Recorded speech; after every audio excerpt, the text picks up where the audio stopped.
Сәлем достар, бүгін сіздерге ерекше жұмсақ болып шығатын мүлдем зиянсыз ПП шарлотка пирогының рецептімен бөлісемін. Бұл классикалық шарлоткадан айырмашылығы кәдімгі ақ ұннан емес, цельнозерновой ұннан және қантсыз жасайтын боламыз. Бізге ең алдымен бөлме температурасындағы 2 жұмыртқа қажет болады.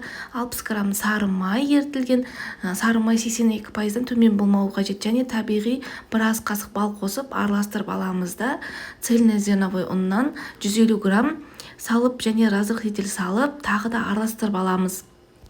Араластырып болған соң 150 грамм ысылау сүт құйып, тағы да бір рет жақсылап біркелкі болғанша араластырып аламыз да. Кез келген формаға пергамент қағазын төсеп, дайын болған қамырымызды салып аламыз.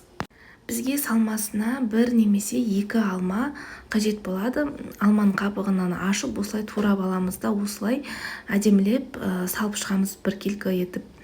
Шапталы салсаңыздар да болады. Мен қол жетімді үйде не бар, соны қоса беремін. 180 градуста 45 минут пісіріп аламыз.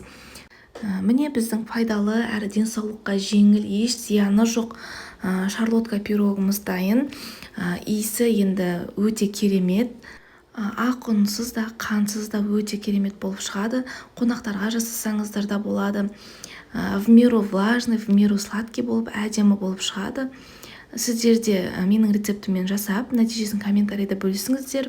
Егер менің рецептім ұнаса, лайк басып, каналыма тіркелуді ұмытпаңыздар. Сіздермен болған мен Рая. Сау болыңыздар.